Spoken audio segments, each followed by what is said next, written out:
Hello बच्चों, चलिए देखते हैं ये प्रश्न।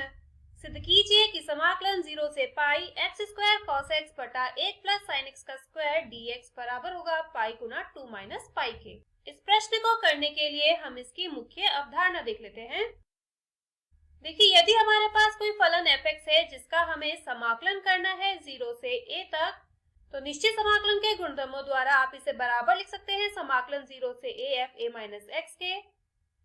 तो चलिए अपनी इस मुख्य अवधारणा का प्रयोग दिए गए प्रश्न को हल करने में करते हैं, जिसका हम लेंगे बायां पक्ष। इस बाएं पक्ष को हम i के बराबर लिख लेते हैं। माना i बराबर है समाकलन 0 से pi x square cos x बटा 1 प्लस साइन एक्स का वर्ग dx। ये है समीकरण 1। अब इस गुणधर्म का प्रयोग करने के बाद i बराबर हो जाएगा समाकलन 0 से पाई, इस x को आप लिखेंगे पाई माइनस एक्स के बराबर, तो ये आएगा पाई माइनस एक्स का वर्ग गुणा cos, इस x के स्थान पे भी पाई माइनस एक्स आएगा, बटा 1 प्लस साइन, इस x के स्थान पर पाई माइनस एक्स और इसका वर्ग। तो ये बराबर होगा समाकलन 0 से पाई पाई माइनस एक्स का वर्ग, कॉस पाई माइनस एक्स क्या होता है? माइनस का कॉस एक्स, तो इस माइनस को हम यहाँ ले लेते हैं, ये आएगा कॉस एक्स बटा 1 plus sine pi minus x, sine x ही होता है, तो ये आया 1 बटा 1 प्लस साइन एक्स का वर्ग dx। ये है समीकरण 2। अब हम दोनों समीकरणों को जोड़ देंगे समीकरण 1 व 2 को जोड़ने पर। तो दोनों समीकरणों को जोड़ते समय इसका बायां पक्ष बाएं पक्ष के साथ जुड़ेगा और दायां पक्ष दाएं पक्ष के साथ। तो ये आएगा 0 से पाई। अब देखिए, इसके हर तो समान है, तो अंशों को हम सीधा सीधा जोड़ देंगे। ये आएगा x square cos x minus pi minus x का वर्ग कॉस एक्स बटा 1 प्लस साइन एक्स का वर्ग। तो इसको आप बराबर लिख सकते हैं समाकलन 0 से pi x square cos x minus, इसका आप वर्ग खोलेंगे तो ये आएगा pi square plus x square minus 2x pi cos x बटा 1 प्लस साइन एक्स का वर्ग dx बराबर समाकलन 0 से पाई। देखिए, जब आप इसको यहां से कॉस एक्स को कॉमन लेंगे तो ये होगा x square minus pi square minus x square plus 2x पाई गुणा कॉस एक्स बटा 1 प्लस साइन एक्स का वर्ग dx प्लस एक्स स्क्वायर और माइनस एक्स स्क्वायर कट जाएंगे, तो ये बराबर होगा समाकलन, इसको अलग अलग लिख देंगे, माइनस का पाई स्क्वायर कॉस एक्स बटा 1 प्लस साइन एक्स का वर्ग प्लस समाकलन 0 से पाई 2x पाई कॉस एक्स बटा 1 प्लस साइन एक्स का वर्ग। इन दोनों का समाकलन हम अलग अलग करेंगे। इसको हम I1 के बराबर ले लेते हैं और इसको I2 के बराबर। तो यहाँ पे 2i बराबर होगा I1 और I2 के, जहाँ पे I1 का मान है ये और I2 का मान है ये। तो पहले हम हल करते हैं I1 को। तो देखिए, यहाँ पे हम मान लेते हैं 1 प्लस साइन एक्स बराबर है t के, तो दोनों ओर इसका अवकलन करने पर देखिए साइन एक्स का अवकलन होगा cos x dx और t का अवकलन होगा dt। तो I1 किसके बराबर हो जाएगा? समाकलन 0 से pi minus pi square cos x dx कितना आया? dt के बराबर बटा 1 प्लस साइन एक्स क्या है? t, तो ये आएगा t का वर्ग। तो ये बराबर होगा माइनस पाई स्क्वायर 1 बटा t का वर्ग का समाकलन क्या होगा? देखिए, आप जानते होंगे x की घात n का समाकलन होता है x की घात n प्लस 1 बटा n प्लस 1। तो ये आएगा माइनस 1 बटा टी और माइनस इससे गुणा होके प्लस हो जाएगा, यहाँ आएगा प्लस 1 बटा टी। तो यहाँ पे t का मान क्या था?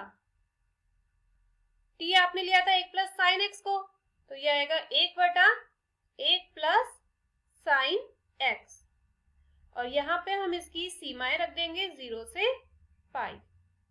तो इसको आप बराबर लिखेंगे pi square 1/1 plus sine pi minus 1/1 plus sign 0 के उच्च सीमा माइनस निम्न सीमा।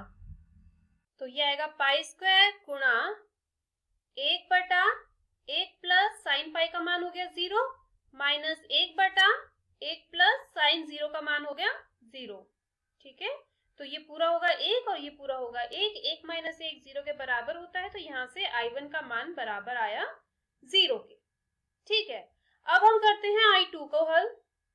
I2 बराबर था इसके, यहाँ पे हम 2 पाई को बाहर ले लेते हैं, तो ये आएगा समाकलन 0 से पाई x गुणा cos x बटा 1 प्लस साइन x का वर्ग। इसको हमने इस प्रकार से लिख लिया क्योंकि यहाँ पे हम सूत्र लगाएंगे समाकलन पहला फलन गुणा दूसरे फलन का।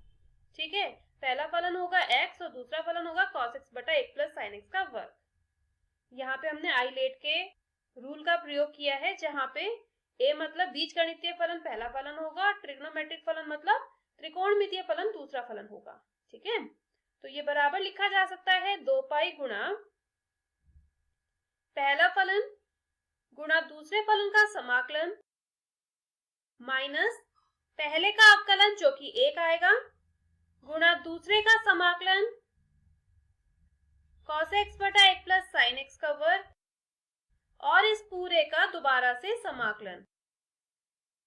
ये बराबर होगा 2 पाई गुणा, देखिए हम पूरे का एक बार समाकलन करके फिर इसमें सीमा लगा देंगे एक साथ 0 से पाई की। तो अभी हम यहाँ पे सीमा नहीं लगाते। ये होगा x, इसका समाकलन क्या होगा, यदि हम 1 प्लस साइन x को t लेंगे जैसा कि पहले किया था, तो इसका समाकलन होगा 1/t के, यहाँ dx आएगा ना। इसका समाकलन होगा माइनस का 1/1 प्लस साइन x, जैसा कि हमने पीछे किया था। अगर हम 1 प्लस साइन x को t के बराबर लेंगे तो cos x dx बराबर आएगा dt के, है ना। तो यहाँ पे बनेगा dt बटा t का वर्ग, जिसका समाकलन ये आएगा। पीछे हम कर चुके हैं, इसलिए इसको हम दोबारा नहीं करेंगे। और ये होगा समाकलन, ये भी वही वाला फलन बनाया, तो इसका भी समाकलन आएगा minus 1/1 plus sign x dx। पहले हम इस पूरे का समाकलन कर देते हैं, इसमें सीमाएं हम लास्ट में लगाएंगे। इसको आप बराबर लिख सकते हैं 2 पाई गुणा माइनस x बटा 1 plus sign x, minus minus plus हो जाएगा। इसका हम परिमेयकरण करेंगे तो ये होगा 1 माइनस साइन x बटा 1 प्लस साइन x गुणा 1 minus sine x cos square x हो जाएगा और यहाँ आएगा dx। तो ये बराबर होगा 2 पाई गुणा माइनस x बटा 1 प्लस साइन x और यहाँ पे प्लस समाकलन 1/cos square x sec square x होगा माइनस साइन x बटा cos square x tan x गुणा sec x हो जाएगा और यहाँ dx। इसका हम अलग अलग समाकलन करेंगे, तो इसको आप बराबर लिख सकते हैं। देखिए ये आएगा 2 पाई गुणा माइनस x बटा 1 plus sign x plus sec square x का समाकलन क्या आता है, tan x आएगा और tan x गुणा sec x का समाकलन sec x आएगा। अब हम यहाँ पे सीमाएं लगा देते हैं 0 से पाई, तो ये बराबर लिखा जा सकता है। देखिए पहले हम लिखेंगे इसकी उच्च सीमा, तो ये आएगा माइनस पाई बटा 1 plus sine pi plus 10 pi minus sec pi. ये थी इसकी उच्च सीमा। माइनस निम्न सीमा मतलब कि 0 लगाते हैं आप, तो माइनस 0 बटा 1 प्लस साइन 0 माइनस नहीं प्लस टेन 0 माइनस सेक 0। तो इसको आप बराबर लिख सकते हैं 2 पाई गुणा साइन 0, साइन पाई का मान 0 होता है, तो ये पूरा बन जाएगा माइनस पाई प्लस 10 पाई का मान 0 और सेक पाई का मान -1, -1 इंटू माइनस +1 हो जाएगा। फिर ये पूरा 0 हो जाएगा, तो यहाँ आएगा -0, tan 0 का मान भी होता है 0 और sec 0 का मान होता है 1, तो यहाँ आएगा माइनस का 1 जो कि इस माइनस से गुणा होकर हो जाएगा +1। तो ये बराबर होगा 2 पाई गुणा माइनस पाई +1 + से हमें I2 का ये मान मिल गया है। अब आपको याद होगा I बराबर था I बराबर था I1 प्लस I2 के। तो I1 का मान है 0, I2 का मान है 2 pi into minus pi plus 2 के बराबर। तो यहाँ से 2I का मान आया है 2 पाई गुणा माइनस पाई प्लस 2। तो I का मान क्या आ जाएगा, इस 2 से ही 2 कट जाएगा, पाई गुणा 2 माइनस पाई के बराबर। और यही हमारा दायां पक्ष था जो कि हमें सिद्ध करना था। मैं आशा करती हूँ मुख्य धारणा की मदद से आपको इस प्रश्न का हल समझ आया होगा। धन्यवाद।